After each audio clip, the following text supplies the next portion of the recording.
Bonjour à toutes et à tous. Au nom de la communauté métropolitaine de Montréal, je vous souhaite la bienvenue à ce webinaire sur le marché résidentiel dans le Grand Montréal. Mon nom est Philippe Rivet, conseiller en recherche et responsable de l'Observatoire Grand Montréal à la CMM. Donc, on est très heureux aujourd'hui d'avoir avec nous Francis Cortellino, économiste à la SCHL, qui va nous présenter son plus récent rapport sur le marché résidentiel dans la région métropolitaine. Donc, comme vous le savez, on traverse actuellement une période mouvementée en habitation.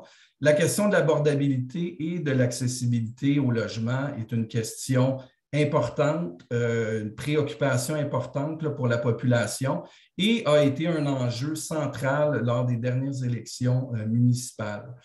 Donc, la CMM est engagée depuis 2 décennies dans le développement de milieux de vie durables et des travaux sont en cours dans le cadre de la Commission sur l'habitation et la cohésion sociale à la CMM pour élaborer une politique métropolitaine d'habitation qui devrait être adoptée d'ici 2022 et qui va détailler les orientations, les objectifs et les pistes d'action que se donneront les municipalités de la CMM pour relever les défis des prochaines années en habitation. Cette future politique métropolitaine d'habitation reposera sur un diagnostic qui sera publié dans les prochaines semaines par la CMM et ce diagnostic a lui-même été alimenté notamment par les nombreuses analyses et données de la SCHL, dont celles qui nous seront présentées aujourd'hui. Suite à la présentation de Francis, sa collègue Marcia Jean-Baptiste fera une courte présentation des programmes en habitation à la SCHL. Et enfin, vers 11 heures, on terminera le webinaire avec une brève période de questions pour notre conférencier. Donc, vous pourrez transmettre vos questions par l'outil de questions directement là, dans la plateforme Zoom. Alors, sur ce, je passe la parole à notre conférencier, Francis Cortellino. Merci, Philippe. Donc, je vais commencer par partager mon écran. Donc, simplement me dire que lorsque vous voyez la présentation, est-ce que Philippe, tu la vois? Non, je ne vois pas encore. OK, ça doit être en train de charger. Attends, je vais essayer une autre fois. Donc, je pense que c'est bon. Parfait. OK, ça prend déjà un petit peu plus de temps à charger. Donc, c'est bon maintenant? Parfait. Donc, merci à la CMM pour cette invitation pour parler du marché résidentiel de la région de Montréal, de la région métropolitaine de Montréal, qui est en fait l'île de Montréal et ses banlieues environnantes. Par contre, le territoire du Grand Montréal n'est pas exactement le même que couvre la communauté métropolitaine de Montréal, la CMM. Il y a quelques grandes villes, comme que vous avez à l'écran ici, qui font partie du Grand Montréal, mais qui ne font pas partie de la CMM, donc petite distinction en débutant. Le plan de la présentation est très simple. On va tout d'abord voir les différents facteurs fondamentaux qui ont influence la demande du marché immobilier. Et par la suite, on va regarder qu'est-ce qui se passe à travers les différents marchés immobiliers, soit la revente, le neuf et le locatif. Petite note, c'est aussi nos prochaines prévisions pour les années 2022 et 2023 sortiront dans environ un mois. Donc, vous aurez aussi au cours de la présentation quand même une bonne indication vers la direction où le marché se dirige. Bon, on commence tout d'abord avec les fondamentaux. Rapidement, côté de l'emploi, sourcement en février 2022, on est à 2 % plus d'emplois qu'à la période avant le début de la pandémie, février 2020. Le gros de la croissance d'emploi provient chez les plus jeunes, les 15-24 ans. C'est aussi eux qui avaient été plus durement touchés à cause des mesures sanitaires, mesures de confinement. Donc, c'est plus normal de voir un peu plus de croissance d'emploi de leur côté, mais aussi beaucoup de croissance d'emploi dans le domaine de l'éducation, travailleurs de la santé, administration publique. Et ce n'est pas étonnant avec toutes les dernières annonces qu'on a vues au cours des derniers mois de la part des différents gouvernements. Au niveau des taux hypothécaires, comme vous le savez, on est dans une remontée des taux hypothécaires très, très plausible au cours des prochains mois, des prochains trimestres, ce qui va venir un peu, disons, tempérer la demande sur le marché immobilier. Le coût de financement deviendra un peu plus élevé contrairement aux dernières années. Mais qu'est-ce qui a vraiment changé du côté de la pandémie? C'est le sol migratoire. Donc, ici, vous avez la donnée pour la province du Québec, parce que c'est les données qui sont les plus récentes. Donc, vous pouvez voir 2014, 2015, 2016, sol migratoire de la province. Donc, ça, c'est tous les gens qui arrivent d'ailleurs, de d'autres pays ou de d'autres provinces, qui viennent s'établir au Québec et vous enlevez les gens qui quittent le Québec pour aller vivre ailleurs. Donc, 2016, ça montait jusqu'à 47 000 personnes.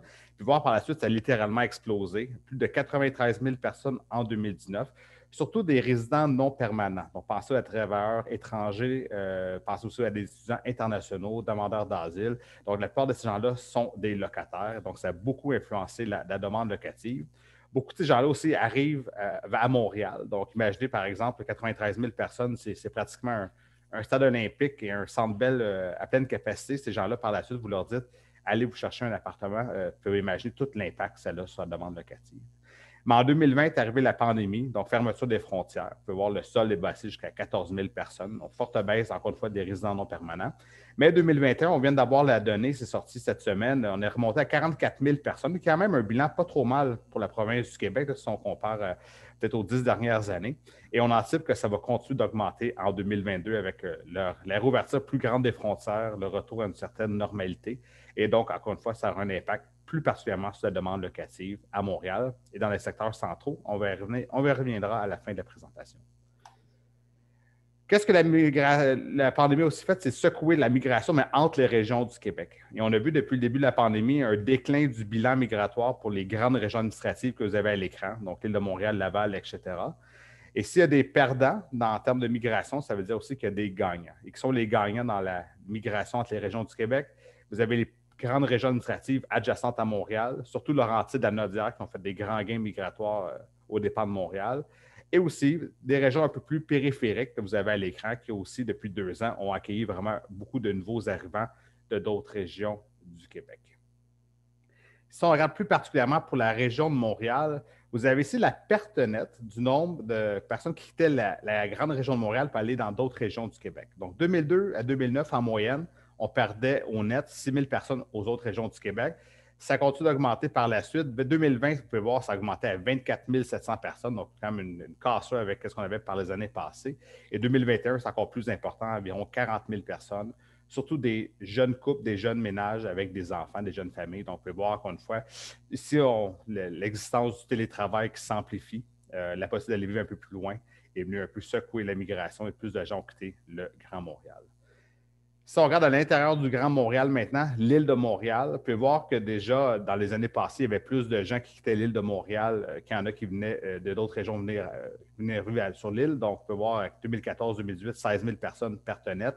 Par la suite, ça a augmenté à 23 000 personnes, donc une tendance à la hausse, 27 000 en 2020 et 2021, encore une fois, c'est encore plus élevé, 34 000 personnes. Donc, on peut déjà voir qu'avant la pandémie, il y avait déjà des gens qui quittaient l'île de Montréal pour aller vivre ailleurs, mais la pandémie est venue un peu amplifier une tendance qui existait déjà et on peut relier ça probablement aux nouvelles possibilités de télétravail liées à la pandémie.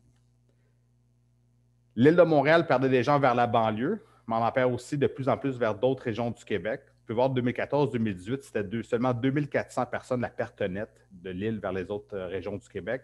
Par la suite, ça a commencé à augmenter un petit peu, mais 2020, 9 000 et 2021, presque 14 000 personnes. Donc, on va pouvoir, encore une fois, cette accélération d'un phénomène qui existait déjà par le passé, encore une fois, probablement causé par le nouvel environnement qu'a créé la pandémie sur le milieu du travail.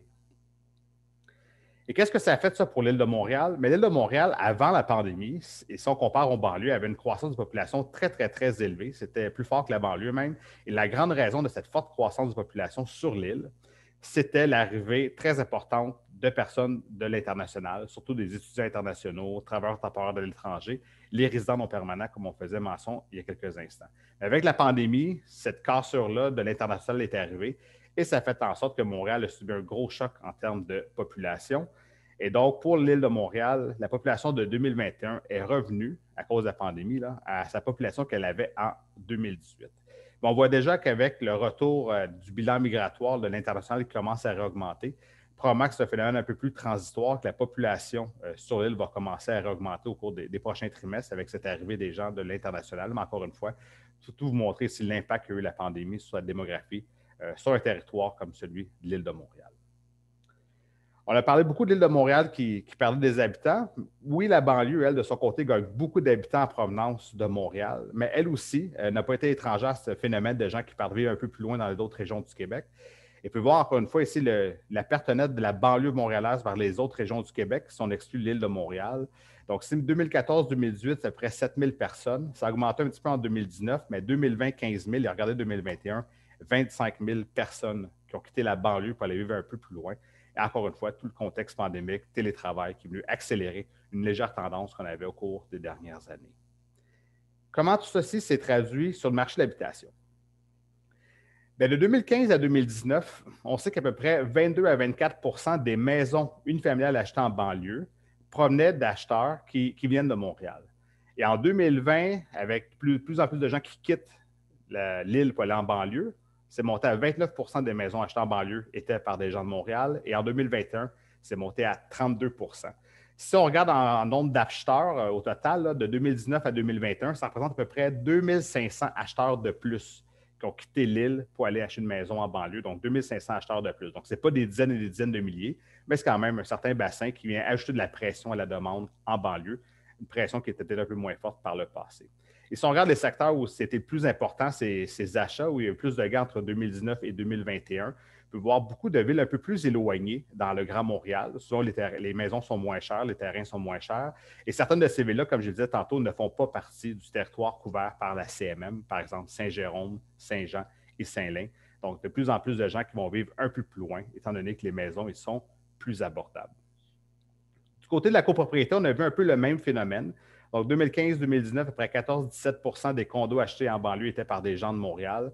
Et en 2020, 21 et 2021, maintenant 23 Et en termes de nombre d'acheteurs, c'est à peu près 2000 acheteurs de plus en 2021 par rapport à 2019 qui ont acheté des condos en banlieue qui venaient de l'île de Montréal. Et si on regarde les endroits où c'était un peu plus marqué, cette croissance-là des acheteurs de Montréal en banlieue, vous avez des villes peut-être un peu plus souvent dans les premières couronnes comme Laval, Brossard, Longueuil, et certaines un peu plus éloignées. Il faut aussi savoir que plus qu'on s'éloigne peut-être du centre de Montréal ou des premières couronnes, il se construit un peu moins de condos. Et les condos sont surtout construits dans les secteurs un peu plus centraux comme l'île et aussi les premières couronnes du Grand Montréal. Je vous ai dit il y a quelques instants que oui, les gens quittent l'île de Montréal pour aller en banlieue, mais on a suivi des gens qui quittent la banlieue pour aller vivre un peu plus loin aussi au Québec. Et je donne deux exemples ici de nombre de personnes qui ont quitté le Grand Montréal pour aller vivre un peu plus loin. Je prends un exemple avec la ville de Joliette. Donc, on peut voir qu'en 2019, il y avait 21 des maisons achetées dans la MRC de Joliette qui étaient par des acheteurs du Grand Montréal, donc et les banlieues combinées. Et en 2021, c'est monté à 35 On parle à peu près d'une augmentation, là, je dirais, de 2000 acheteurs de plus qui ont quitté le Grand Montréal pour aller à Joliette de 2019 à 2021. Encore une fois, ça peut mettre de la pression sur un marché comme Joliette. Beaucoup plus de gens du Grand Montréal viennent acheter des maisons dans ce secteur-là. Et si on regarde d'où provenaient les acheteurs du Grand Montréal, on peut voir qu'on parle de l'île de Montréal où ça a augmenté de façon considérable, mais aussi certaines villes qui ne sont pas trop loin de Joliette sur la Rive-Nord. On peut voir aussi une bonne augmentation du nombre d'acheteurs. Donc, encore une fois, ce n'est pas des dizaines et des dizaines de milliers de personnes de plus qui sont allées, par exemple, dans la MRC de Joliette, mais quand même un bon 2000 personnes qui viennent acheter de la demande sur ce marché-là et viennent acheter de la pression. Sur la Rive-Sud, un petit exemple aussi qu'on a, c'est avec la région de Salaberry de Valleyfield. Et si on regarde de 2019 à 2021, c'est passé de 39 à 54 des acheteurs de maisons familiales qui viennent de Montréal. Et donc, ça représente à peu près 3500 acheteurs de plus du Grand Montréal dans la région de Salaberry de Valleyfield en 2021. Donc, quand même, encore une fois, on voit toute cette pression-là qui accentue vers les plus petits centres. Et si on regarde d'où provenaient ces acheteurs, bien, beaucoup de Montréal, ça a triplé, Châteauguay aussi, mais aussi d'autres secteurs de la Rive-Sud qui ne sont pas trop loin de Salaberry-Valleyfield. Donc, encore une fois, toute cette idée de déplacement de la demande, étant donné ce nouveau contexte là, de pandémie qui permet de travailler un peu plus loin et d'accéder à des maisons peut-être plus abordables dans le territoire québécois et des autres MRC près de Montréal. Pour terminer les fondamentaux, on va faire regarder les finances, la situation financière des ménages. Donc, au troisième trimestre de 2020, le taux d'endettement de la région de Montréal était de 155 Donc, pour chaque dollar de revenu disponible, les ménages avaient 1,55 $ de dette. C'est plus petit qu'à Toronto ou Vancouver. Ça s'explique principalement par la dette hypothécaire. Donc, les maisons sont plus chères à Toronto et Vancouver. Et qu'est-ce qu'on a vu dans les mois qui ont suivi la pandémie, comme au troisième trimestre de 2020, c'est que les taux d'endettement avaient baissé des ménages. Et c'est beaucoup à cause de la dette non hypothécaire. Ça veut dire que les ménages n'avaient plus beaucoup de dépenses discrétionnaires. Donc, tout ce qui est les cartes de crédit, tout ça, ça se faisait moins aller. Les prêts personnels et tout ça. Donc, il y a beaucoup moins de dépenses. Ça permet au taux d'endettement de baisser. Mais si on se ramène maintenant au troisième trimestre de 2021, les taux d'endettement sont pratiquement revenus au niveau qu'on avait avant le début de la pandémie. Très forte croissance de la dette hypothécaire. On va le voir tantôt, le prix des maisons a fortement augmenté, donc ça met beaucoup de pression sur la dette hypothécaire. Mais aussi, depuis à peu près 2 trimestres, là, dans le cas de Montréal aussi, la dette non hypothécaire, donc carte de crédit, prêt auto, prêt personnel, marge de crédit et tout le reste, a commencé à réaugmenter. Donc, on voit que le retour d'une certaine normalité, les gens recommencent à s'endetter. Encore une fois, ça peut toujours être une certaine vulnérabilité s'il devait arriver une hausse importante des taux ou s'il y avait un choc négatif et les gens étaient moins en mesure de payer ces dettes-là. Donc, encore une fois, quelque chose qui est à surveiller. Ça fait le tour maintenant des fondamentaux. Donc, on a vu l'emploi qui progresse, on anticipe une hausse des taux hypothécaires et vraiment la migration qui est secouée par la pandémie. Comment ça s'est traduit sur le marché de la revente? Donc, je ramène ici en 2014-2016, il y a seulement près de 39 000 transactions sur le système centriste là, des courtiers immobiliers sur le marché de la revente. L'économie montréalaise allait un peu moins bien à l'époque, donc il n'y a pas beaucoup de ventes. Mais par la suite, l'économie s'est améliorée. La démographie aussi, tout ça. Donc, on peut voir les hausses de vente. Et 2020, là, très niveau record de vente. Et 2021, c'est une légère baisse, mais c'est presque un niveau record aussi. 2020 et 2021, donc beaucoup de reventes sur le marché immobilier. Pourquoi?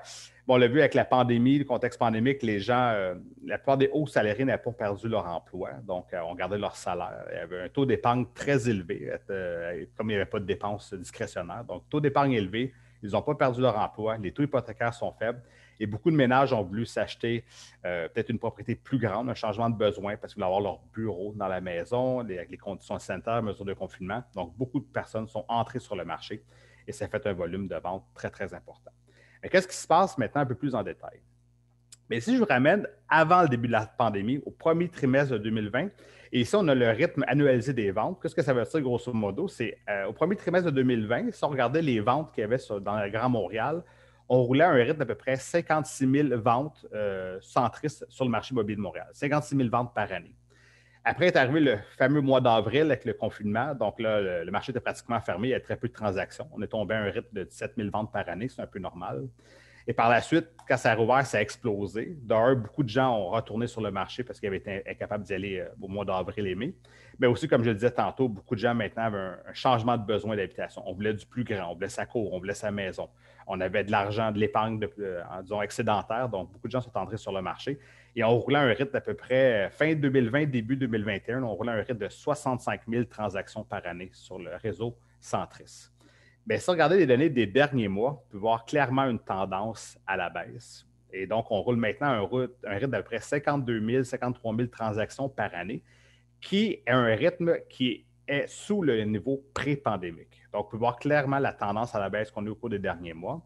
Et on peut penser ici, encore une fois, que bon, le bassin d'acheteurs potentiels s'est un peu rétréci. Beaucoup de gens sont entrés dans le marché déjà. Donc, il y a peut-être moins d'acheteurs potentiels. Il y a eu des hausses de prix très importantes aussi. Donc, probablement que des gens qui sont obligés de rester un peu sur les lignes de côté parce que c'est devenu très cher le marché, donc ce n'est pas assez abordable. Donc, on reste sur les lignes de côté. Il y a très peu d'offres. On va le voir dans quelques instants. Il y a très peu de choix sur le marché. Donc, encore une fois, ça laisse des gens sur le côté. Et comme je vous disais pour l'année 2022, peut-être 2023, comme on anticipe des hausses de taux hypothécaires, ça va venir un peu tempérer encore la demande sur le marché. Donc, on peut quand même anticiper moins de ventes en 2022-2023 par rapport à l'année 2021 avec tous les facteurs que je viens de vous mentionner.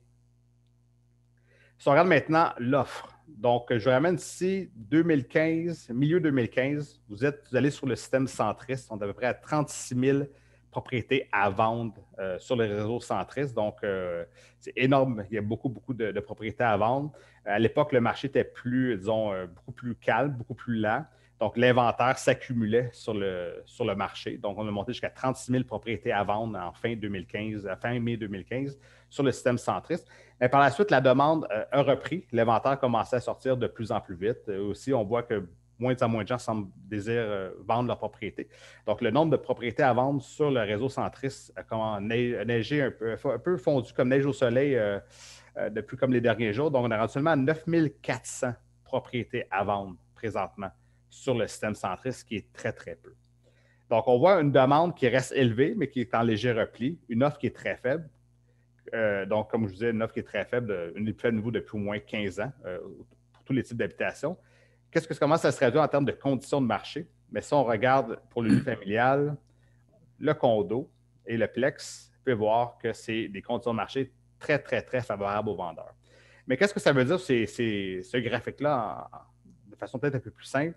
Si vous regardez les lignes, par exemple, de l'unifamilial et du condo, elles se croisent à peu près à une hauteur de 2 ou 2 points quelques.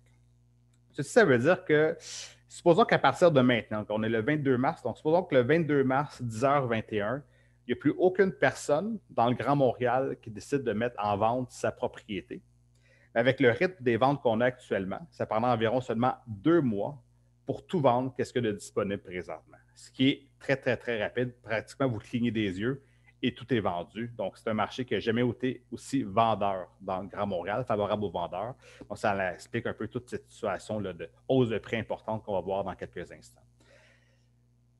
Et pour vous montrer un peu le déséquilibre qu'on a sur le marché, la surchauffe qu'on a sur le marché présentement, avec le rythme des ventes qu'on a actuellement, mais pour passer dans la zone de marché équilibrée, là, on aurait des hausses de prix peut-être un peu plus similaires au niveau de l'inflation, quoique l'inflation est élevée présentement, mais elle était un 2 environ, 2-3 d'augmentation de prix là, par année. Mais il faudrait que le nombre de propriétés à vendre fasse fois 3,7, donc plus que triple pour revenir à un marché équilibré. Donc, on peut voir qu'on est quand même loin, c'est un long chemin devant nous pour revenir devant ce marché équilibré. Ce qui fait en sorte qu'on peut anticiper encore une fois, même si on anticipe moins de demandes en 2022, il y a tellement peu d'offres, on peut encore anticiper des conditions assez difficiles en termes de prix pour les gens qui veulent acheter en 2022, à tout le moins. Parlant des prix, comme je vous disais, ça a augmenté au cours des dernières années, mais regardez 2020-2021, on appelle le 17-18 d'augmentation de prix dans le Grand Montréal. C'est pour tout type de logement confondu. On aura quelques données tantôt par produit. Bien, des hausses de prix très, très fortes. On était dans le 5-6 avant, là, c'est du 17-18 Et à la dernière conférence de l'Association professionnelle des courtiers immobiliers du Québec, on mentionnait aussi qu'en 2021, par exemple, presque la majorité des maisons familiales et beaucoup de condos avaient été vendus aussi dans une situation de surenchère. Donc, il y avait beaucoup de demandes, pas beaucoup d'offres. Et donc, la surenchère est venue un peu, encore une fois, mettre plus de pression à la hausse sur les prix. Ça donne les résultats que vous avez à l'écran. Et juste de janvier à février, vous pouvez voir qu'on est à plus de 17 en termes de hausse de prix par rapport à janvier-février de l'an passé. Et pour l'année 2022, étant donné qu'on anticipe un repli de la demande, probablement que les hausses de prix vont être moins fortes que 2020-2021, mais vont quand même rester assez soutenues, étant donné, encore une fois, la rareté de l'offre sur le marché. Et tout ça fait en sorte qu'il faut faire attention lorsque les prix augmentent à des rythmes comme ceci. Ça peut créer des attentes irrationnelles par rapport aux prix pour les futurs acheteurs. Donc, on pense que les prix ne peuvent qu'augmenter dans le temps. Et encore une fois, c'est quelque chose à garder en tête. Là. Garder en tête que oui, les prix augmentent, mais ces prix-là pourraient aussi augmenter de façon moins rapide et donc c'est pour ne pas encourager, disons, des achats spéculatifs sur le marché où des gens achètent pour revendre rapidement avec profit, pensant que les prix ne peuvent qu'augmenter. Donc, encore une fois, c'est quelque chose qui est à surveiller, que la surchauffe du marché en ce moment n'entraîne pas d'achats spéculatifs sur le marché. Si on regarde maintenant par secteur, donc on va commencer par le Grand Montréal pour unifamilial, donc c'est une baisse de 12 des ventes en 2021. Mais ce qui est intéressant aussi, c'est de regarder en 2020, 54 de toutes les ventes centristes étaient de la maison familiale. Le reste, c'était du condo et du petit plex. Mais en 2021, c'est rendu seulement 49 moins de la moitié. Donc, on peut voir la part de marché des ventes de maisons a diminué en 2021 sur Centris. On peut penser que le manque d'offres n'aide pas, mais aussi que la maison est rendue tellement chère, on va voir dans quelques instants. Le condo, c'est un produit plus abordable, donc un peu un transfert de la demande de la maison vers le condo. Si on regarde maintenant par secteur, donc la longueur de la barre indique le nombre de transactions. C'est sur la rive nord où on transige le plus de maisons unifamiliales, parce que bon, le paysage immobilier est dominé par la maison unifamiliale sur la rive nord. Mais si on regarde les ventes 2021 par rapport à 2020, on peut voir que c'est des baisses partout. Il faut vous dire aussi qu'en 2020, les ventes de maisons avaient été très bonnes dans la plupart des secteurs. Donc, 2021, c'est un peu, disons, un retour à une certaine normalité. Donc, avec des ventes qui avaient été très fortes en 2020, on a un recul en 2021. Et aussi, on va le voir dans quelques instants, les prix sont rendus très élevés. Donc, c'est sûr qu'en termes d'accession à la propriété, ça devient plus difficile. Donc, ça, c'est la demande est à la baisse, mais il y a tellement peu d'offres partout. Vous pouvez voir que les conditions de marché sont au rouge dans tous les secteurs du Grand Montréal. Donc, rouge est un marché vendeur, vert équilibré et bleu acheteur. Donc, même pas obligé de les nommer les deux derniers parce que vous pouvez voir, c'est rouge pratiquement partout. L'offre est tellement basse que les vendeurs sont favorisés dans tous les secteurs du Grand Montréal. Et qu'est-ce que ça donne en termes de prix? Mais vous pouvez voir dans tous les secteurs là, de la REMER de Montréal. On est dans le 20-25 d'augmentation de prix 2021 par rapport à 2020. Et regardez même sur les secteurs qui étaient normalement plus abordables, comme la Rive-Nord. On est rendu à 425 000 pour une maison unifamiliale sur la Rive-Nord. Je me souviens, il y a quelques années, je faisais des présentations. Souvent, la Rive-Nord, c'était beaucoup plus abordable à du 275 290 000. Bien, on commence à approcher du demi-million pour une maison, et même sur la Rive-Nord. Encore une fois, c'est difficile qui vient traduire un peu la difficile accession à la propriété auquel font face plusieurs acheteurs en ce moment dans le Grand Montréal. Si on passe maintenant du côté du condo, les ventes ont été en hausse de 9 en 2021 dans la région de Montréal. Et encore une fois, si la maison familiale a perdu des parts de marché, mais c'est le condo qui a gagné des parts de marché en termes de vente. On peut voir donc son poids dans toutes les transactions du Grand Montréal augmenter. Et si on regarde maintenant en termes de secteur, l'île de Montréal, c'est l'endroit où on a plus de condos. Donc, c'est l'endroit où on transige le plus de condos. Mais si on regarde les ventes 2021 versus 2020, c'est en forte hausse sur l'île de Montréal. Et dans les autres secteurs, c'est ça en baisse ou des légers reculs. À l'exception de Vaudreuil-Soulanges, il y a peu de volume. Il faut dire que l'île de Montréal, en 2020, le condo, ça n'a pas été très, très bien. Hein. Donc, l'île de Montréal, il y a une partie sous le centre-ville. Il y a beaucoup d'investisseurs. Donc, avec l'année 2020, les mesures de confinement et tout ça, donc on peut voir que plusieurs secteurs centraux, les ventes de condos, ça n'a pas été très, très bon. Et l'île de Montréal avait fini avec des ventes stables en 2020, donc il n'y avait pas d'augmentation, pas de baisse. Mais 2021, on peut voir avec le retour à une certaine normalité, les gens sont de retour un peu avec l'achat de condos sur l'île et une hausse de 18 l'an passé.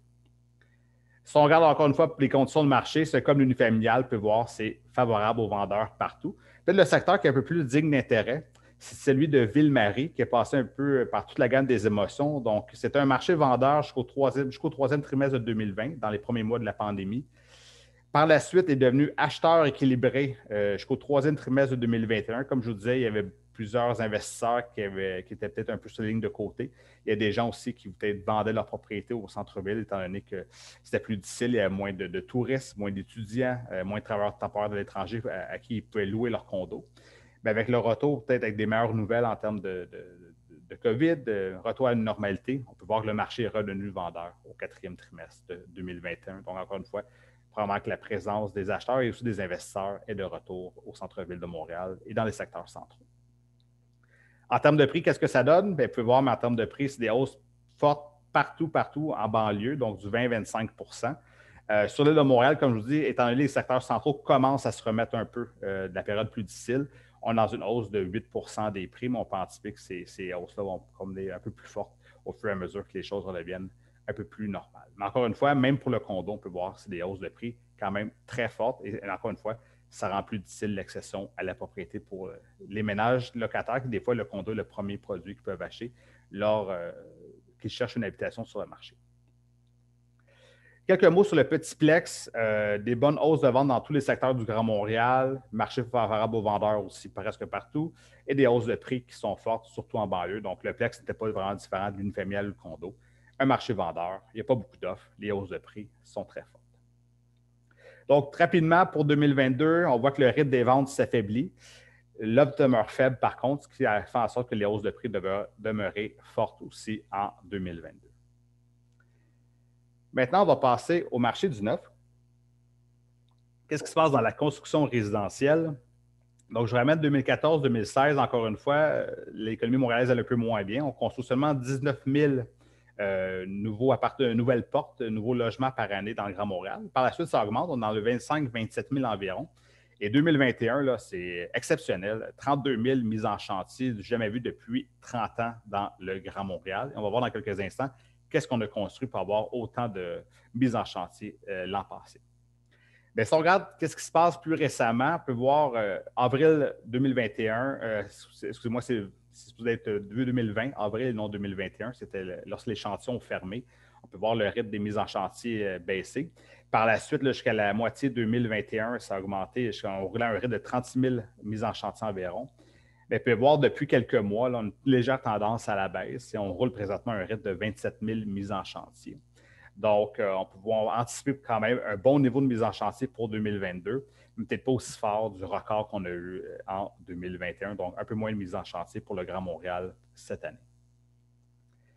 Qu'est-ce qu'on a construit dans l'année 2021, un record? Donc, beaucoup de maisons unifamiliales. Dans notre jargon, on appelle ça des propriétés absolues, mais c'est de la maison unifamiliale, hausse de 12 vous allez voir, par contre, c'est le produit qu'on construit le moins dans le Grand Montréal depuis quelques années. Mais si on regarde où ça s'est construit, la propriété absolue, il y a eu des bons importants dans des villes comme Saint-Colomban, Saint-Jérôme-Saint-Lin et Mirabel-la-Valtrie. Et encore une fois, ici, je souligne que certaines de ces villes-là ne font pas partie de la CMM, comme Saint-Jérôme-Saint-Lin, Saint-Colomban, ce qui fait en sorte qu'on voit que les gens vont se construire aux extrémités du Grand Montréal, où les terrains sont moins chers, où on peut avoir une maison familiale un peu moins chère. Par contre, ce rebond-là de la maison familiale est peut-être plus quelque chose de transitoire, de temporaire que permanent. Je m'explique. Donc, je vous ramène en 2002. En 2002, on regardait le nombre de mises en chantier de maisons familiales, puis on roulait après un rythme de 20 000 mises en chantier de maisons familiales, de 11 500 maisons familiales par année. Par la suite, on peut voir au cours du temps un lent déclin de la construction de maisons familiales. Et avant le début de la pandémie, premier trimestre de 2020, on roulait à un rythme d'à peu près 4 500 maisons familiales construites par année. Et est arrivée la pandémie, et je reviens à cette notion de changement de besoin, les gens qui veulent plus grand, leur bureau dans leur maison, leur cour. On peut voir qu'il y a eu une accélération de la construction de maisons. C'est monté jusqu'à 7 200 en termes de rythme en premier trimestre de 2021. Mais regardez les chiffres de la fin de 2021. On roule maintenant un rythme de seulement 3 800 maisons unifamiliales par année, ce qui est un rythme qui est inférieur à ce qu'on avait avant le début de la pandémie. Donc, encore une fois, cette idée-là que oui, il y a eu ce regain de popularité pour la maison, mais ce regain-là était peut-être plus temporaire, dans les conditions de confinement, les mesures sanitaires. Et là, on est revenu à un rythme un peu plus lent de maisons familiales. Et comme on va construire moins de maisons familiales cette année, ça va faire aussi moins de mises en chantier au total pour l'année 2022. Maintenant, du côté de la copropriété, hausse de 7 donc une légère hausse, mais ça fait quelques années quand même qu'on construit peu de copropriétés. On en construit aussi pas partout. Comme vous pouvez voir ici, c'est une map des mises en chantier de condos.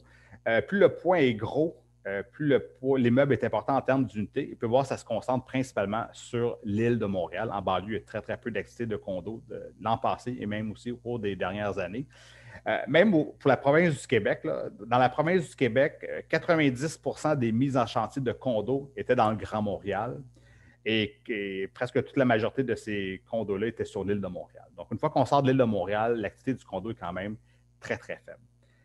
Et qu'est-ce qui explique cette situation-là? Mais si on se ramène encore une fois à début 2015, on regarde le nombre de condos neufs qui étaient construits. Donc, la construction était terminée, mais ils étaient invendus. On était à près à 3 000 dans le Grand Montréal, ce qui était énorme. Donc, il y avait beaucoup, beaucoup de condos en stock. Et qu'est-ce qu'on a remarqué à cette époque-là? C'est que les promoteurs se sont dit, on va retarder les nouveaux projets, les nouvelles phases, le temps d'écouler cet inventaire-là. Et c'est ce qu'ils ont fait. Ils ont baissé le nombre de mises en chantier, le temps d'écouler cet inventaire. Et on peut voir une lente et progressive diminution. Et maintenant, en février 2015, regardez, il y a pratiquement plus de condos neufs invendus dans le Grand Montréal.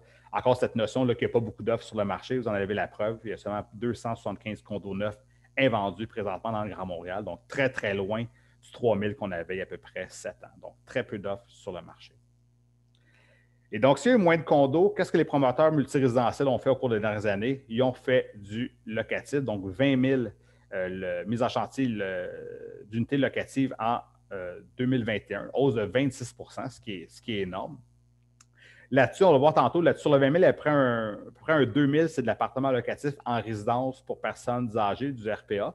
C'est quand même une bonne année. Donc, probablement que l'an prochain, en 2022, cette année, il y aura un peu moins de résidences personnes âgées construites. Donc, encore une fois, ça aura un effet un peu de baisser les mises en chantier au total de 2022. Ils sont construits un peu moins de RPA. Mais quand même, 20 000 mises en chantier locatives. Et si on regarde d'autres grandes RMR du pays, bien, le 20 000 que vous avez à Montréal, c'est autant que toutes les grandes régions que vous avez à l'écran. Donc, pour vous montrer à quel point Montréal est sur une autre planète en termes de construction locative, c'est énorme lorsque vous regardez ce qui se passe ailleurs. Et où ça se construit? Du locatif à Montréal, vous pouvez voir, ça se construit partout. Donc, chaque petit point représente un immeuble locatif mis en chantier. Et plus le point est gros, plus l'immeuble est important en termes d'unité. Et vous pouvez voir, c'est vraiment aux quatre coins de la métropole, la construction locative. Et je vous disais tantôt, d'ailleurs, au Canada, on n'en construit pas beaucoup du locatif. Vous avez toutes les autres régions à l'écran il y a quelques instants, mais peut-être une image vous met le mot aussi. Je vais vous présenter la même carte que vous avez à l'écran pour Montréal, mais pour les mises en chantier d'immeubles locatifs à Toronto en 2021. Et vous allez voir, la différence est marquante et frappante. Vous pouvez voir à Toronto, il y a très, très peu d'immeubles locatifs qui sont mis en chantier dans le Grand Toronto. Et souvent, les points sont un peu plus gros que ceux de Montréal. Donc, il y a très peu de petits immeubles. Et ce qui permet à Montréal quand même d'avoir une grande diversité d'immeubles locatifs, donc peut-être un plus grand choix pour les locataires aussi qui cherchent peut-être des fois de vivre dans un petit immeuble locatif de taille moyenne, de grande taille. On a un peu plus de diversité, plus de choix à Montréal qu'à Toronto dans le cas du domaine locatif. Si on regarde les mises en chantier locatives, en excluant les résidences personnes âgées, vraiment le locatif traditionnel, le purpose-built rental, le standard qu'on parle souvent. Donc, 2010-2014, comme je vous disais, c'est les grandes années du condo à Montréal. On faisait très, très peu de locatifs, donc seulement 1800 mises en chantier en moyenne par année. 2015-2016, ça a augmenté. Donc, tu as rendu à 4100. Par la suite, ça n'a jamais cessé d'augmenter. Donc, regardez ça, on est à près 18 000 en 2021. Donc, beaucoup de constructions locatives. Des records. On en tire peut-être un peu moins en 2022, étant donné que certains secteurs, peut-être des taux d'occupation un peu plus élevés dans les secteurs centraux. Mais quand même, ça va demeurer le moteur de la construction probablement pour l'année 2022. Et juste vous montrer de façon peut-être plus marquée, encore une fois, ce transfert-là du condo vers l'appartement locatif en termes de mise en chantier au cours des dernières années de la part des promoteurs multirésidentiels.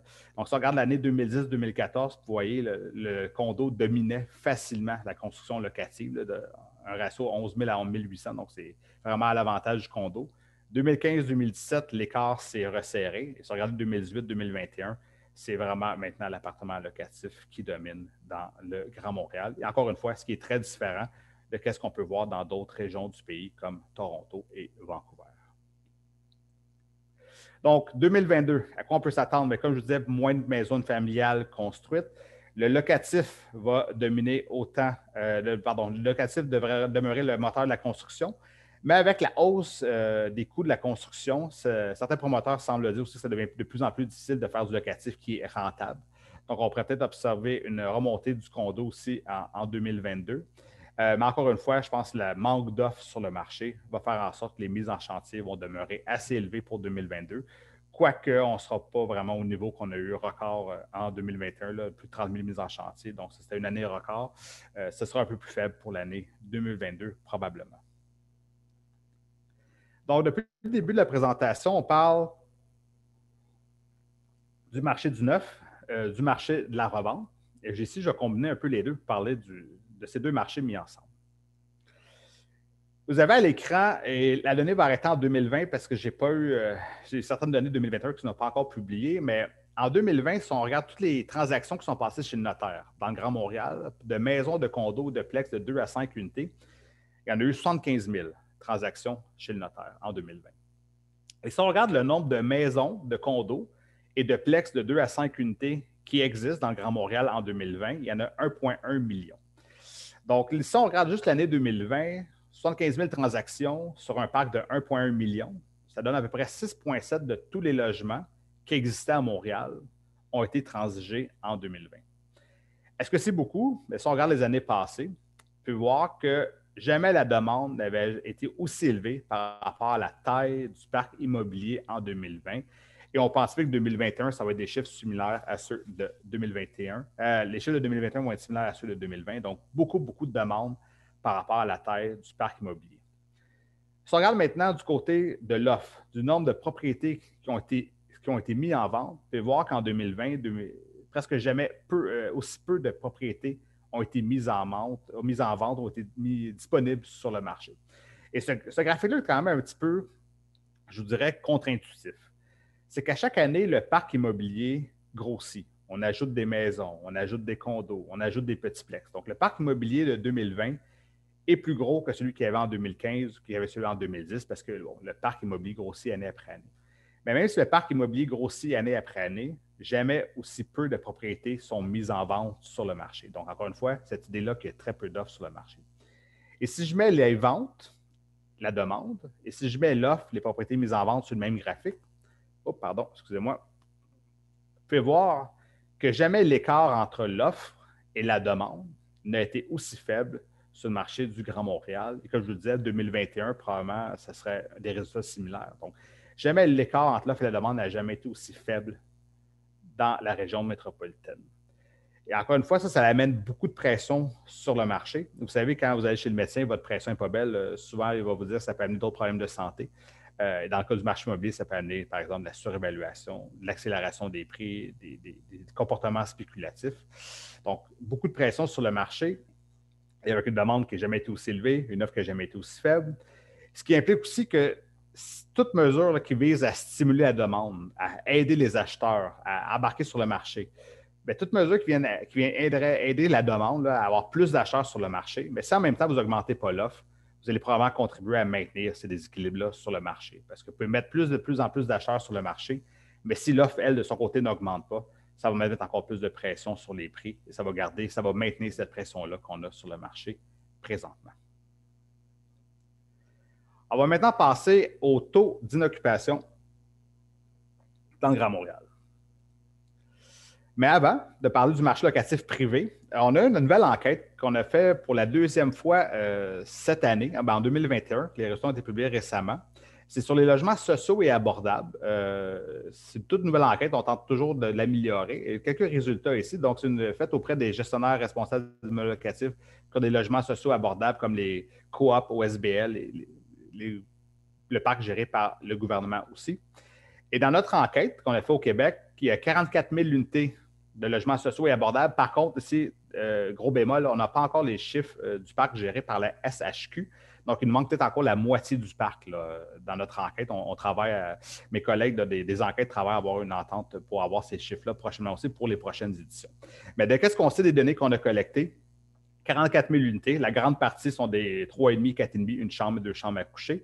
Et si on regarde en termes de taux de vacances, de taux d'inoccupation, il y a à peu près 960 unités qui étaient vacantes, surtout les petits appartements. Donc, les deux chambres à coucher, les 4,5, les 5,5, il y en avait très, très peu disponibles.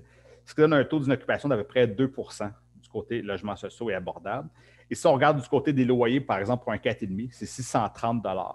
Alors que sur le marché privé, un 4,5 dans le Grand Montréal, c'est plus à peu près 950, 975 $. Donc, on peut voir que le marché socio-abordable, comme on peut s'y attendre, est beaucoup moins cher, moins dispendieux pour les locataires que le marché privé. Donc, c'est juste pour vous introduire à cette nouvelle enquête, peut-être que vous ne la connaissez pas, et qu'on va sortir des prochaines. Nous aurons d'autres éditions de cette enquête-là, et espérons-le, avec un peu plus de données à vous fournir, le cas échéant. Passons maintenant au marché locatif privé. Donc, vous avez le taux d'inoccupation dans le Grand Montréal. Vous pouvez voir de 2016 à 2019, le taux d'inoccupation est passé de 4 à 1,5 %. Ça peut paraître étrange parce qu'on l'a vu il y a quelques instants, on construit beaucoup, beaucoup d'appartements locatifs dans le Grand Montréal. Donc, beaucoup d'offres qui s'ajoutent, mais pourquoi le taux d'inoccupation baissait? Mais rappelez-vous, de 2016 à 2019, c'est aussi les grandes années où la migration internationale a explosé au Québec et dans la région de Montréal. Là, c'est au niveau du 93 000 personnes qu'on avait accueillies en 2019. Bien, la demande locative était tellement forte avec tous ces gens qui arrivaient de l'étranger. Même si on mettait beaucoup d'offres sur le marché, le taux d'inoccupation est passé de 4 à 1,5 %. Donc, sol migratoire élevé. Vieillissement de la population aussi. Bon, des gens qui vendent pour aller dans le marché locatif, c'est un truc qui va, je pense, continuer au cours des 5, 10, 15, 20 prochaines années. Mais aussi, qu'est-ce qu'on se rend compte, c'est avec la hausse du prix des habitations, on l'a vu tantôt, là, ça devient de plus en plus cher à acheter. Bien, les jeunes demeurent de plus en plus longtemps locataires. Donc, c'est plus difficile d'accéder à la propriété. Donc, ça vient soutenir la demande locative parce que ces jeunes-là ne vont pas acheter, mais demeurer locataires. Mais en 2021, on est rendu à 3 %. On peut voir, c'est passé de 1,5 à 3 % de 2019 à 2021. Donc, ça a augmenté depuis 2 ans en Grand Montréal. Mais ça n'a pas augmenté nécessairement partout.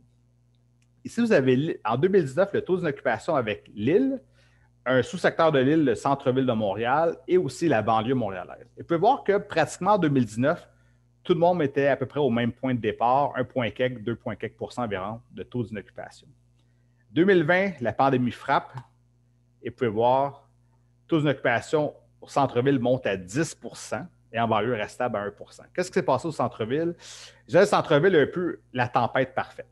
Centre-ville, d'un côté, Griffintown, centre-ville, beaucoup, beaucoup de construction de grandes tours locatives. Donc, plusieurs immeubles locatifs neufs s'ajoutent au marché parce que, vous savez, les promoteurs voyaient toute cette demande internationale arriver, ces étudiants-là, locaux aussi, donc ça se louait bien.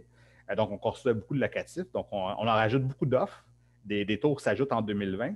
Par contre, en 2020, de l'autre côté, pendant qu'on ajoute de l'offre, c'est la pandémie. On ferme les frontières. ce qui fait en sorte que les étudiants internationaux ne sont pas là, les travailleurs temporaires ne sont pas là, il y a moins d'immigrants. Et le taux d'occupation monte jusqu'à 10 ce qui a un impact aussi sur le taux de l'île de Montréal au total. Et d'autres secteurs centraux aussi de l'île ont souffert, comme le Plateau, etc., là, Côte-des-Neiges, Mont-Royal, avec l'Université de Montréal, donc des taux d'occupation plus élevés. Mais plan banlieue, je te dirais, c'est la vie habituelle, hein, des personnes âgées qui quittent leur maison, des jeunes qui quittent le logement, le nid familial, tout ça. Donc, un peu moins marqué parce que leur clientèle est moins étudiante ou moins internationale. Et 2021, pour voir la banlieue toujours à 1 le centre-ville, on retombe à 6 On va pouvoir que la réouverture des frontières, ça a aidé. Donc, et l'île de Montréal reste quand même plus élevée que la banlieue à 3,7 environ. Un autre facteur aussi qui n'a pas aidé le centre-ville de Montréal, mais qui, comme en 2021, devrait continuer à permettre à faire baisser le taux d'inoccupation, c'est les étudiants locaux. On a parlé beaucoup d'étudiants internationaux, mais les étudiants locaux aussi. Si on regardait en 2019 dans les établissements du centre-ville, il y avait très, très peu d'étudiants en ligne. Tous les étudiants pratiquement étaient en présentiel, c'est normal. En 2021, on a eu la situation contraire. Donc, presque tout le monde est en ligne, très peu de gens en présentiel. Et dans 2021, on peut voir que c'est encore le présentiel qui domine. Par contre, regardez le en ligne 2019 versus 2021, il y a à peu près 11 000 étudiants qui n'étaient pas en ligne en 2019 et qui sont toujours en 2021.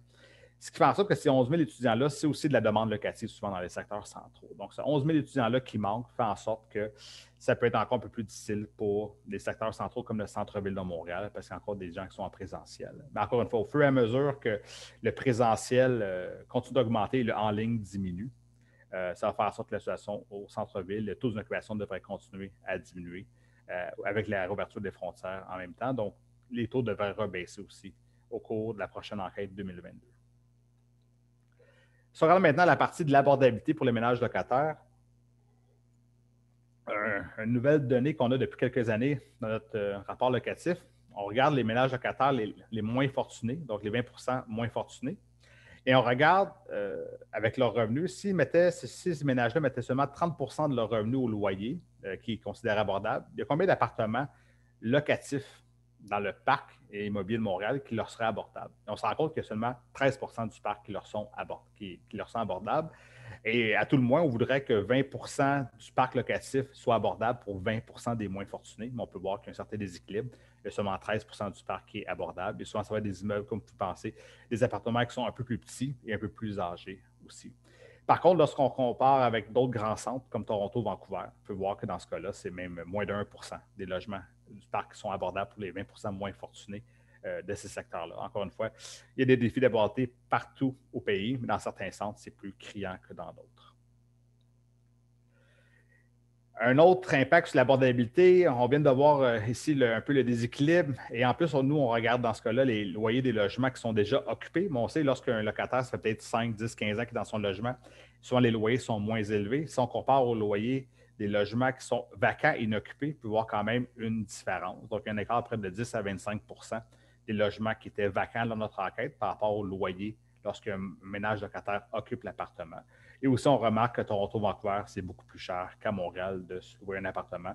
Donc, un peu comme on le voit dans le marché de l'achat, c'est plus élevé dans ces secteurs-là qu'à Montréal.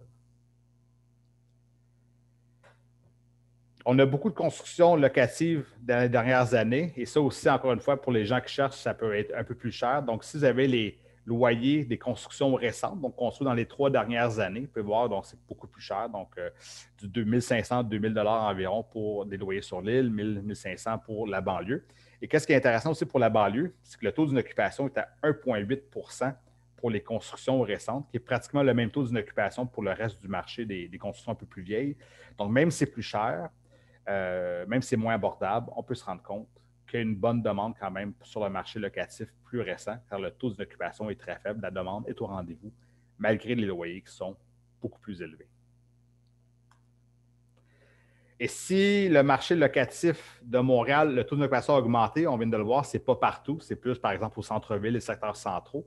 Grosso modo, les taux d'occupation dans beaucoup de secteurs de banlieue et beaucoup de secteurs sur l'île sont très, très faibles. Ce qui fait en sorte que le taux la hausse de loyer au cours des dernières années, là, on peut voir l'augmentation, plus de pression à la hausse sur les loyers.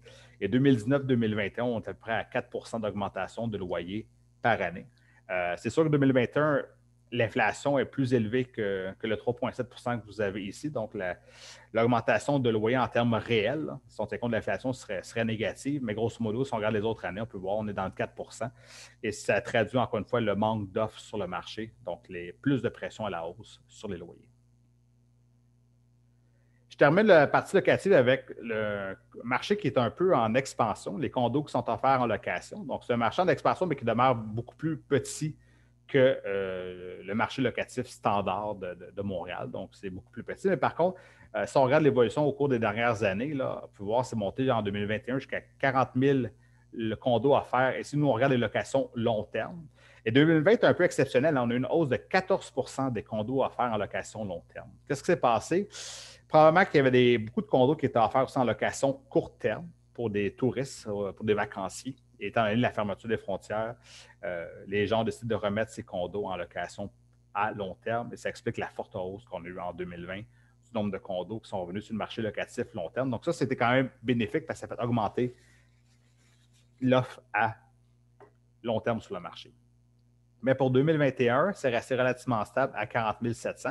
Et à 40 700, c'est un condo sur 5 dans le Grand Montréal qui est offert en location, à peu près 20 %. Dans le centre-ville, on tourne à peu près autour de 30-33 % des condos qui sont offerts en location. Donc, 40 000 condos offerts en location.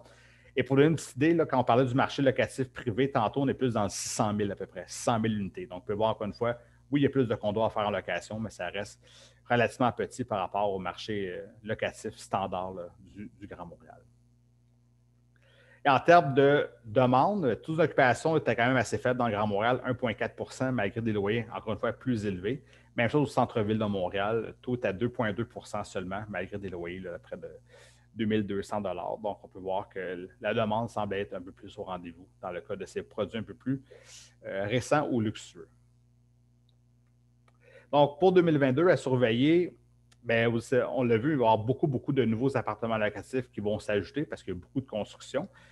Et qu'est-ce qui va vraiment être un grand facteur des taux d'occupation? C'est qu'est-ce qui va arriver à la migration internationale. Donc, si ça revient à des niveaux très élevés, on pense une baisse du taux d'occupation dans les secteurs centraux. Et pour les migrations entre les régions du Québec aussi, si on voit que peut-être que ça se calme du côté des gens qui quittent l'île de Montréal ou la banlieue pour aller vivre un peu plus loin ailleurs, ça devient un peu plus maîtrisé comme situation. On peut anticiper aussi plus de demandes locatives sur l'île, par exemple. Donc, des taux d'occupation qui pourraient se stabiliser ou même baisser. Mais surtout, disons, avec la composante internationale, c'est ce qui sera à suivre au cours des prochains mois. Donc, depuis le début de la présentation, on parle du marché du neuf, de la revente et du marché locatif. Et on va tout mettre ça ensemble pour regarder qu'est-ce qui se passe dans le marché des gens qui veulent accéder à la propriété. Donc là, en ce moment, j'espère que les gens vous avez eu peut-être un petit refill de café, une petite dose de café. Ça va être un peu plus technique, pas trop. Donc, on va l'expliquer quand même assez bien.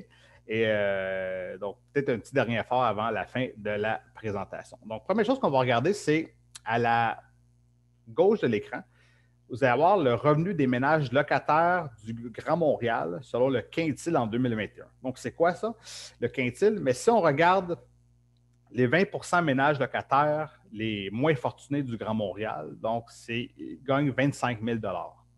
C'est le premier quintile. Et si on se rend aux 40 % ménages locataires le moins fortunés du Grand Montréal, ils gagnent 42 000 $. Et à la fin, si on se rend au quatrième quintile, donc ça, c'est à 81 000 $, vous commencez à faire partie du 20 % ménages locataires les plus fortunés. Donc, c'est vraiment la distribution des ménages locataires selon leur revenu. Donc, les 20 % plus riches, ça commence à 81 000 $ et le 20 % moins fortuné, c'est 25 000 $. Vous avez l'entre-deux. Deuxième chose qu'on va regarder, et qui est à droite de l'écran, c'est on a regardé toutes les transactions de maisons familiales qui sont passées chez le notaire en 2021 sur l'île de Montréal. Et ils ont mis en ordre croissant pour regarder quel était le prix des 10 % moins cher, 20 % moins cher, jusqu'aux 10 % plus cher. Donc, sur l'île de Montréal, en 2021, si on regarde toutes les transactions qui sont passées chez le notaire, bien, le 10 % moins cher, ça se rendait jusqu'à 390 000 $. Et si on regarde jusqu'au 20 % moins cher, ça se rendait jusqu'à 468 000 $. Et finalement, rendu à 1 500 000 $, on tombe dans le 10 % plus cher des maisons de l'île de Montréal. Et qu'est-ce qu'on s'est demandé maintenant? On s'est dit la chose suivante. Supposons que je suis un ménage qui désire acheter une propriété, une de ces propriétés-là. Quel devrait être mon revenu afin de ne pas dépenser plus de 30 de mon revenu au paiement hypothécaire de cette maison? Et le 30 c'est parce que ce serait abordable de le faire pour moi. Et donc, on a regardé quel est le revenu minimal nécessaire pour que la maison soit abordable, que je ne mette pas plus de 30 sur mon paiement hypothécaire pour chacune de ces catégories de maisons. Et qu'est-ce que ça donnait? Bien, ça donnait, disons, pour la maison à 390 000 le ménage locataire devrait avoir un revenu de 72 500 pour ne pas mettre plus de 30 de son paiement, de son revenu au paiement hypothécaire, pour que ça soit abordable. Pour l'autre maison qui était un peu plus chère, donc ce serait 97 000 de revenus par année. Et finalement, pour la maison à 1,5 million de dollars, le ménage locataire devrait gagner 288 000 par année pour ne pas mettre plus de 30 de son revenu au paiement hypothécaire. Donc, maintenant, je pense qu'on a bien compris le concept. On va regarder, est-ce que nos ménages locataires du Grand Montréal peuvent accéder de façon abordable à la propriété?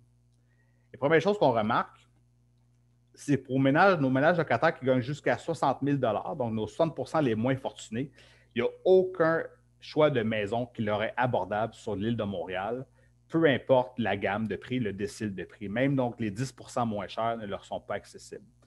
Il y a seulement les ménages locataires les plus fortunés, là, dans le 20 plus fortunés, qui acceptent aux 10-15 premières maisons les moins chères du marché. Et donc, on peut anticiper peut-être des maisons plus petites et peut-être aussi dans un état qui demande un peu plus de rénovation. Donc, très, très peu de choix pour nos ménages locataires du Grand Montréal s'ils veulent acheter une maison sur l'île. Par la suite, on a regardé pour la banlieue de Montréal, et donc je saute tout de suite aux revenus, mais par exemple, une maison en banlieue, dans le 10 moins cher, c'était 285 000 20 moins cher, 340 000 et pour le 10 plus cher, on était dans le 750 000 donc, sur l'île, on était à 1,5 million, mais dans le 10 plus cher en banlieue, c'était à 750 000 selon toutes les transactions passées chez le notaire. Et on va regarder maintenant, est-ce que nos ménages locataires du Grand Montréal peuvent acheter une maison abordable en banlieue? Et à 59 000 déjà, on peut voir qu'on serait dans le 10 près moins cher, mais à 81 000 dans le 20 plus fortuné, on a à peu près la moitié des maisons, donc la moitié moins chère, qui sont abordables. Donc déjà, on a un peu plus de choix pour nos ménages locataires qui voudraient acheter en banlieue. Donc, on peut voir que l'île banlieue, il y a beaucoup de gens qui partent de l'île vers la banlieue. Vous avez peut-être une petite idée pourquoi ici. Un peu plus de choix que sur l'île en termes d'abordabilité de propriété. Maintenant, je vous invite à prendre un billet première classe dans un avion virtuel, venir avec moi, on va aller à Vancouver. On va regarder à Vancouver quelqu'un qui voudrait acheter une maison familiale. Et vous avez encore une fois à la gauche les revenus des ménages locataires. Vous pouvez voir que déjà que les 20 plus riches locataires à Vancouver gagnent 117 000 donc c'est un peu plus que Montréal. Est-ce qu'ils peuvent s'acheter quelque chose, les ménages locataires de Vancouver? Et vous pouvez voir que les ménages locataires les plus riches de Vancouver, dans les 20 plus riches, ne peuvent acheter dans leur côté seulement le plus bas de gamme, le 10 moins cher. Et ici, c'est pour la région de Vancouver au total, donc ça inclut la banlieue. Donc, les ménages locataires à Vancouver peuvent s'acheter probablement une maison, mais ça va être une petite maison en banlieue, probablement qui demande des rénovations. Donc, encore une fois, le choix est difficile à Montréal, mais il faut voir que c'est encore plus difficile à Vancouver du côté d'abordabilité. Je vous ramène maintenant avec un billet d'avion virtuel première classe. On revient à l'île de Montréal. On va regarder maintenant du côté du condo. Du côté du condo, encore une fois, est-ce que nos ménages locataires peuvent accéder à la propriété de manière abordable? Encore, pour donner une idée des prix, dans le 10 moins cher de condo sur l'île, c'est 260 000 et dans le 10 plus cher, un condo, c'est 730 000 donc, vous avez à l'écran les revenus que ça prend pour avoir un paiement abordable. Mais si on regarde encore une fois, à 59 000 pour y aller chercher peut-être les 20 moins cher, mais à 81 000 vous avez juste plus de choix sur l'île de Montréal, à peu près jusqu'à la moitié de la gamme qui est moins chère. Donc, vous avez déjà un peu plus de choix du côté du condo en tant que locataire pour un truc abordable. Mais c'est vraiment en banlieue, vous allez voir que ça devient un peu plus moins difficile d'accéder à la propriété parce qu'en banlieue, si on regarde les gammes de prix, déjà à 42 000 vous pouvez aller dans le 10 moins cher. À 59 000 donc vous pouvez accéder à la moitié des condos, la moitié de la gamme de prix des condos de banlieue. Et à 81 000 vous avez presque tout l'étendue des condos qui sont de banlieue. Donc, encore une fois, pour un ménage locataire du Grand Montréal, les possibilités d'abordabilité sont plus du côté des condos en banlieue. Mais du côté des maisons, autant que sur l'île, même en banlieue, ça peut être plus difficile. Même le condo sur l'île, ça peut être un peu plus difficile. Encore une fois, cette idée d'abordabilité, d'accession à la propriété qui est très difficile et qui représente beaucoup de défis. Donc, encore une fois, qu'est-ce que ça implique, ça, sur le marché, cette difficile d'accession à la propriété? Ça fait en sorte que les locataires, peut-être qu'ils vont être obligés de demeurer plus longtemps sur le marché locatif qu'ils ne le voudraient, qu'ils sont incapables d'acheter. Et donc, s'il reste plus longtemps sur le marché locatif, ça soutient la demande locative, il y a plus de locataires, ça met une pression à la hausse sur les loyers, moins d'abordabilité pour le marché locatif. Et encore une fois, ça vient appuyer les différentes mesures pour avoir de plus en plus d'appartements locatifs sur le marché. Donc, on a tourné les dés de 2021 à 2022 et je pense peut-être le concept qui revient tout au long de la présentation, c'est cette idée-là qu'il y a très, très peu d'offres sur le marché. Il y a très peu d'offres. Les taux d'occupation sont faibles dans plusieurs secteurs de Montréal. Sur le marché de la revente, il y a très peu d'offres. Dans le marché du neuf, vous avez vu, il y a très, très peu, par exemple, de condos neufs invendus. Il n'y a pas de stock. Donc, il y a très, très peu d'offres partout. Ce qui vient faire ça, ça met beaucoup de pression sur le marché. Donc, ça amène des pressions à la hausse sur les prix et sur les loyers, ce qui, en bout de ligne, vient réduire l'abordabilité du marché. Et en termes d'offres aussi, nous sortirons au cours des prochains mois des rapports qui visent l'offre à la SCHL. Et un très intéressant qui sortira au cours des prochains mois, nous allons estimer dans un premier temps pour les provinces canadiennes le manque d'offres actuelles sur le marché pour avoir un marché plus abordable, mais aussi d'ici 2030. Donc, on a estimé la demande du marché d'ici 2030 et combien d'offres faudrait ajouter dans les différentes provinces canadiennes pour venir enlever un peu de cette pression-là sur le marché pour avoir un marché plus abordable. Donc, surveiller cette nouvelle publication-là au cours des prochains mois qui va susciter, on l'espère, beaucoup de discussions sur comment atteindre peut-être un tel niveau d'offre pour venir enlever de la pression sur le marché immobilier de la province de Montréal, mais aussi de plusieurs autres endroits au pays.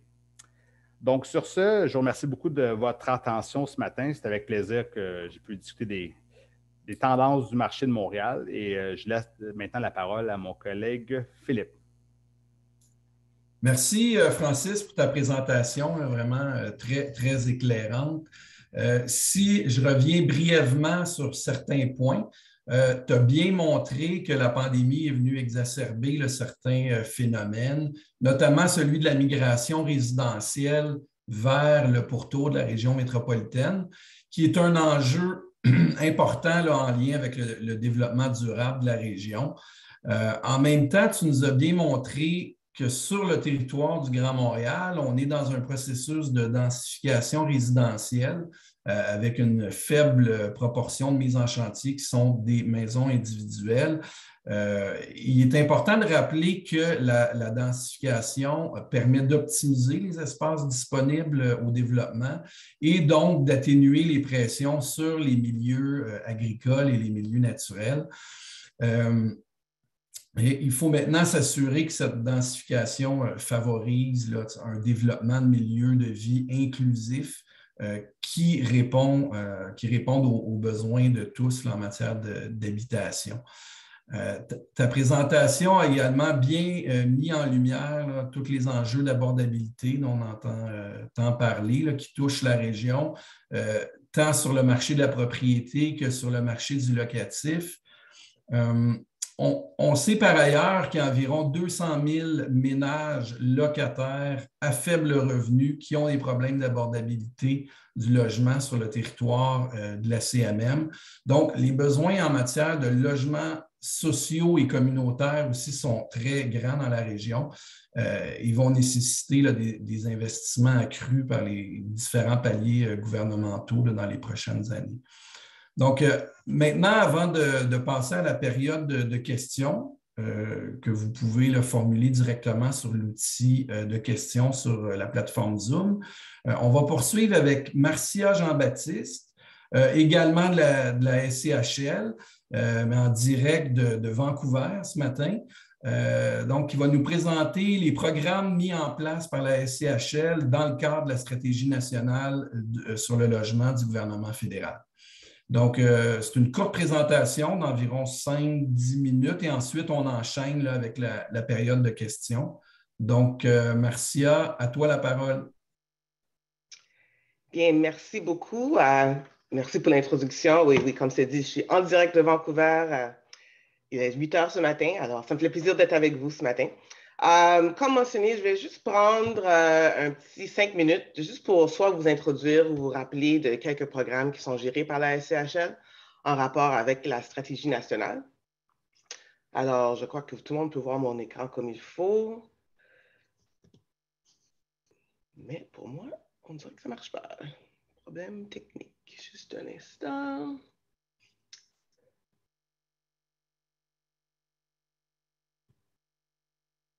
OK. OK. Non, ça n'a pas bougé. Désolé, juste, je vais essayer une chose.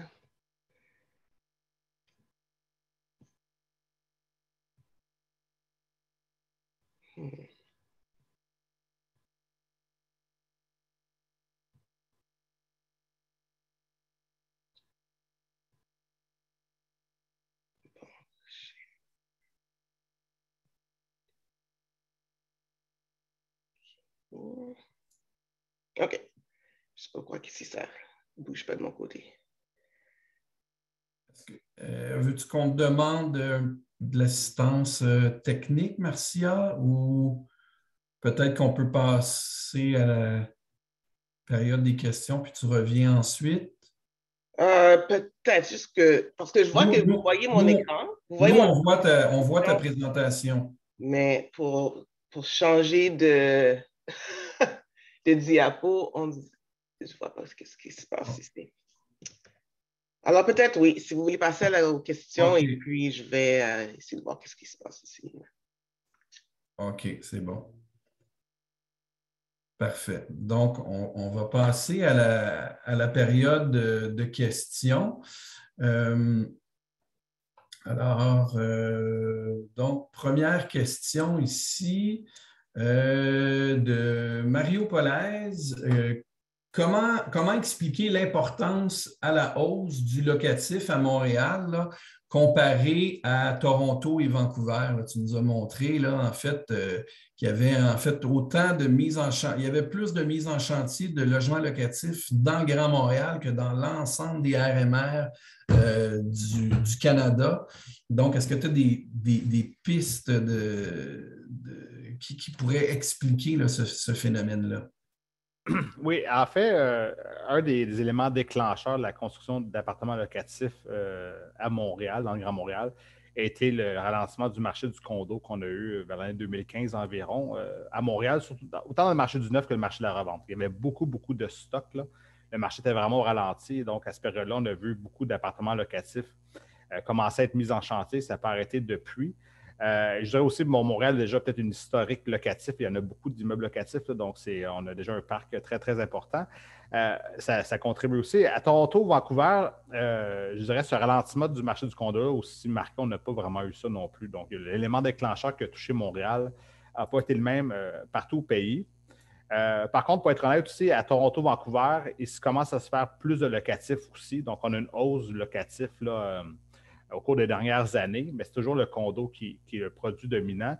Et à Toronto, Vancouver, qu'est-ce qui est plus marqué aussi que Montréal, c'est que, disons, une plus grande proportion de condos qui sont achetés pour être mis en location par des investisseurs. Donc, l'offre locative n'arrive pas nécessairement seulement du côté de l'appartement locatif standard, mais l'offre locative arrive aussi du côté du marché des condos offerts en location, donc qui est plus important que Montréal.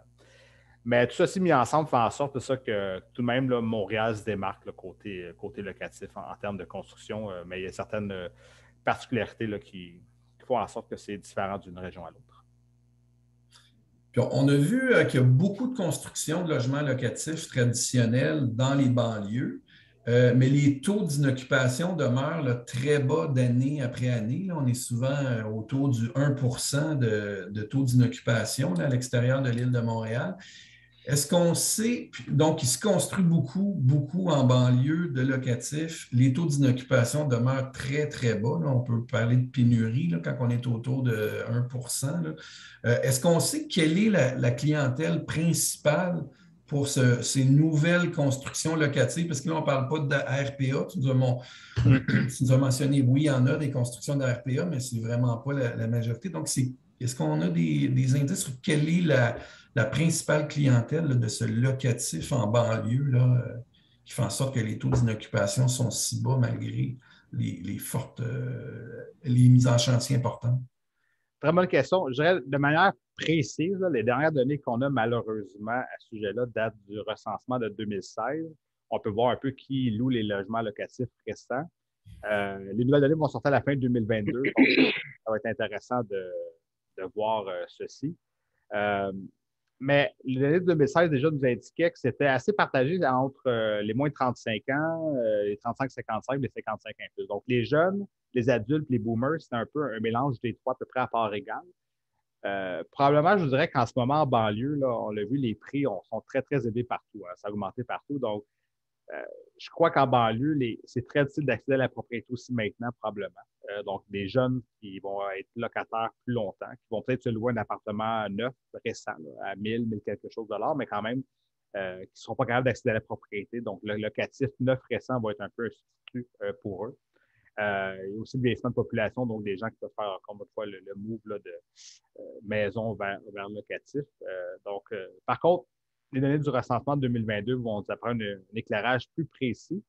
Mais c'est possible que ce soit un peu tout le monde là, qui décide d'aller dans ce type de propriété-là, étant donné que pour ceux qui veulent l'acheter, je pense qu'on doit rester sur la ligne de côté en ce moment parce que c'est très difficile.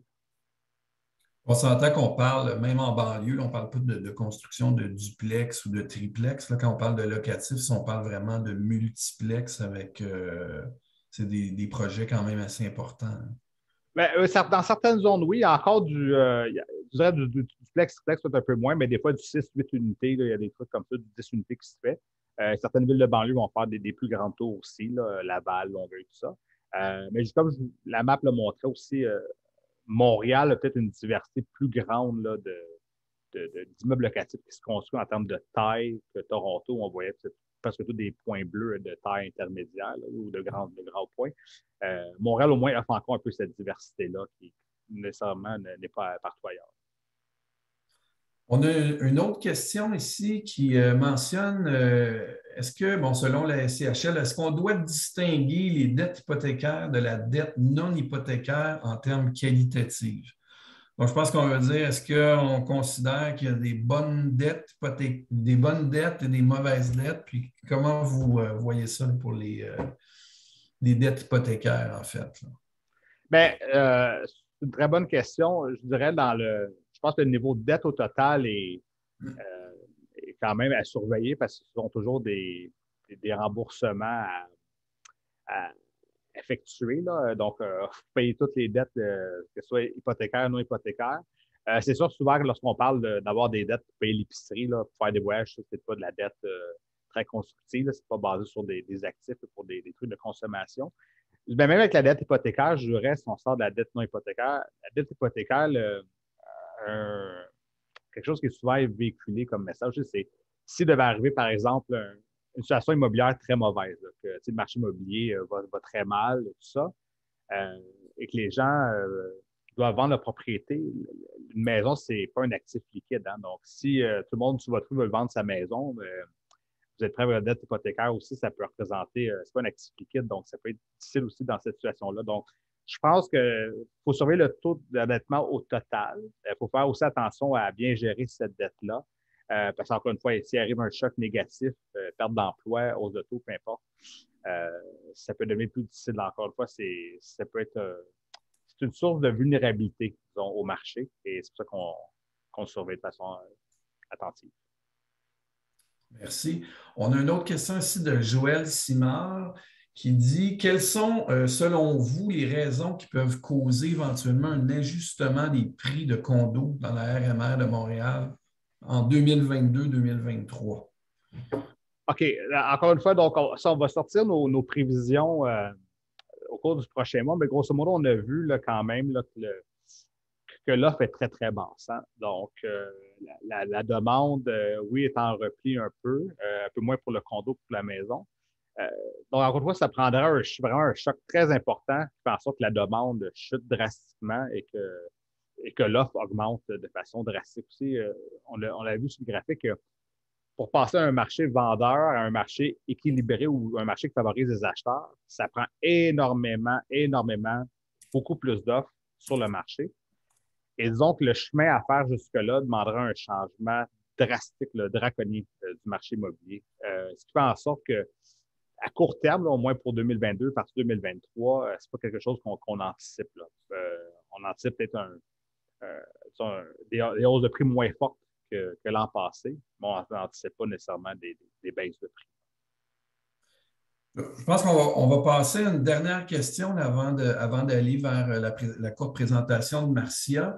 On a une question ici de François Goulet qui nous mentionne, il y a plusieurs ménages qui ont décidé d'aller un petit peu plus loin, là, de déménager un peu plus loin sans nécessairement changer d'emploi. Donc, il y a un calcul économique qui s'est dit, je peux aller un petit peu plus loin, je fais du télétravail. Qu'est-ce que vous projetez là, avec le retour du travail hybride, puis même en présentiel pour plusieurs dans les prochains mois? Est-ce que vous voyez peut-être un mouvement inverse qui pourrait se produire? Bon, des gens qui se rendent compte que, peut-être que ça vaudrait la peine de se rapprocher un petit peu du principal pôle d'emploi, les principaux pôles d'emploi métropolitains?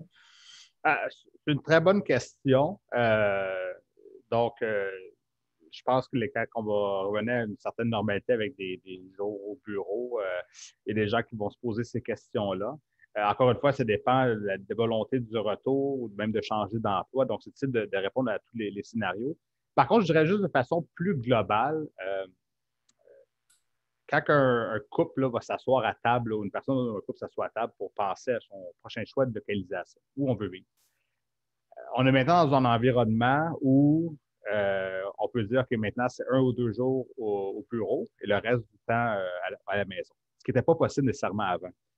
Donc, pour certains ménages, ça pourrait influencer leur décision d'aller vivre plus loin parce que maintenant, on a cette possibilité-là. Et donc, pas nécessairement tous les ménages vont faire ce choix-là. On va décider de rester encore sur l'île, d'autres vont décider d'être en première couronne, mais d'autres vont se dire que maintenant, à 2 jours semaine, ça vaut la peine d'aller peut-être en deuxième couronne, ce qui ne faisait pas de sens peut-être avant la pandémie. Donc, je dirais que la pandémie a changé les règles du jeu. Et comme les règles du jeu changent, mais ça se peut que certaines personnes, pas tous, mais certaines personnes prennent des décisions différentes. Et donc, comme l'environnement est différent, donc les gens vont prendre des décisions qui peuvent être différentes. Souvent, c'est un peu la même question. Si les taux augmentent si un taux hypothécaire augmente à 4 est-ce que les gens vont acheter? Il y a des gens qui vont acheter quand même et d'autres qui n'en achèteront pas.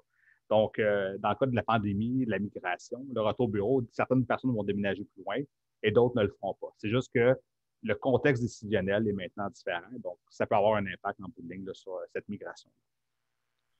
Bon, je pense que tu as bien mis les nuances. Là. On ne parle pas non plus d'un exode là, de la région métropolitaine. Là. On a 1,8 million de ménages dans la région. Là. Ça a augmenté la migration vers l'extérieur, mais on est loin d'un exode. Puis là, il y a l'immigration internationale aussi qui est à voir là, quels vont être les volumes là, dans les prochains mois. Donc, je pense qu'on est prêt pour retourner à Marcia pour sa présentation sur les programmes de la SCHL. Est-ce que c'est bon, Marcia?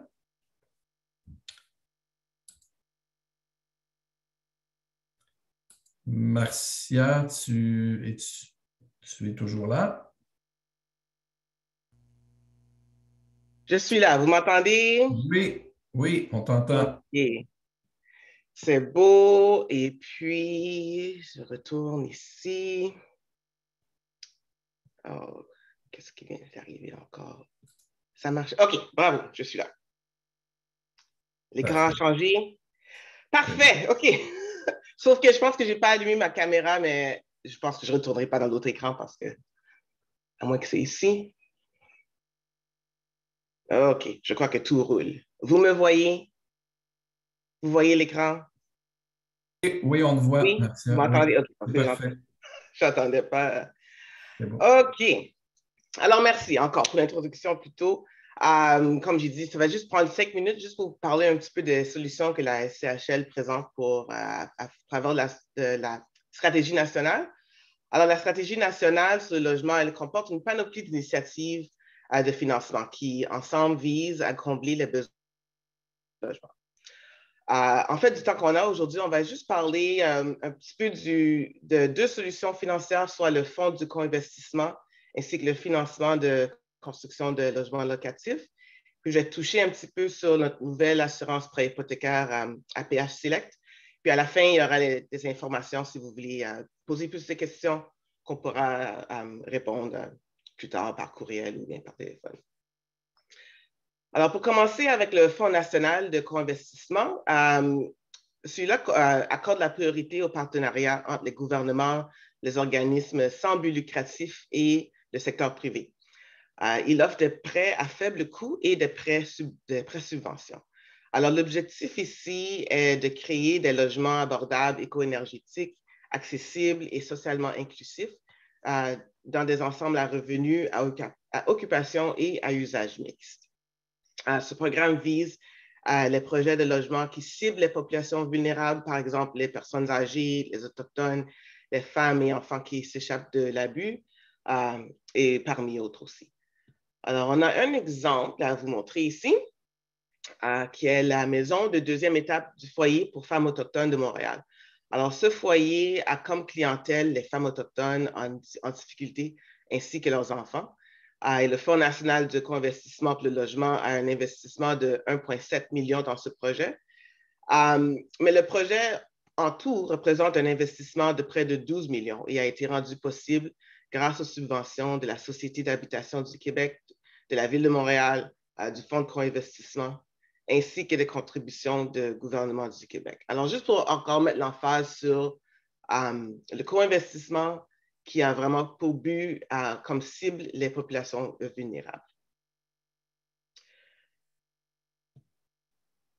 Prochainement, le financement de la construction de logements locatifs. Celui-ci vise à offrir un financement à faible coût aux emprunteurs admissibles pendant les phases les plus risquées de l'aménagement d'appartements locatifs, c'est-à-dire de la construction jusqu'à la stabilisation des opérations.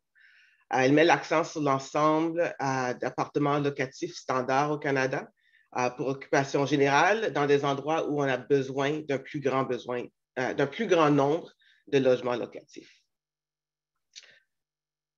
Et encore un autre petit exemple, le Central Park à Laval, qui est un projet de 193 logements. Mais celui-ci a eu un prêt de la SCHL de 66 millions à partir du Fonds de la construction de logements locatifs. Alors, encore, ce sont des prêts à faible ratio et puis encore pour promouvoir les locatifs dans des endroits où on en a besoin. Et puis, juste pour toucher encore sur l'assurance préhypothécaire Select, alors peut-être que vous en avez entendu parler dans les nouvelles récemment, on vient de lancer ce nouveau programme il y a quelques semaines. Alors, ce produit offre des assouplissements visant à encourager la construction, la préservation et l'amélioration des immeubles de logements locatifs abordables, ce qui aide les Canadiens à répondre à leurs besoins en matière de logements locatifs. Les assouplissements comprennent une augmentation du rapport prix-valeur, une baisse des coefficients de couverture de la dette et une réduction des primes. Alors, tout ça en autant que le projet rencontre nos critères, par exemple, de l'abordabilité, l'énergétique, ainsi que d'être admissible par des personnes, peut-être, par exemple, en chaise roulante. Pour l'assurance préhypothécaire, celle-ci est offerte par le prêteur. Alors, c'est le prêteur vraiment qui soumet la demande à la SCHL, mais c'est juste pour vous donner un peu plus d'infos. Comme ça, vous pouvez peut-être approcher votre prêteur si c'est un programme qui vous intéresse. Alors, comme vous le constatez, je ne suis pas Étienne Pinel. Étienne est vraiment le représentant qui est responsable pour la région du Québec. Il est en vacances cette semaine, donc je le remplace pour cette courte présentation. Mais si vous avez des questions, vous pouvez toujours lui envoyer un courriel ou même lui donner un coup de fil. Il revient lundi. Si vous avez des questions que vous voulez qui soient répondues cette semaine, si vous voulez lui envoyer un courriel, mes coordonnées seront affichées et puis vous pourriez juste me transmettre le courriel et puis je répondrai à vos questions aussi. Alors, merci pour les 5 minutes et puis désolé pour les problèmes techniques tout à l'heure. Pas de problème. Merci beaucoup, Marcia. Donc, en mot de conclusion, ben, je veux évidemment te remercier, Francis, là, pour ta présentation très inspirante, très éclairante. Le webinaire va être disponible d'ici quelques heures sur la chaîne YouTube de la CMM.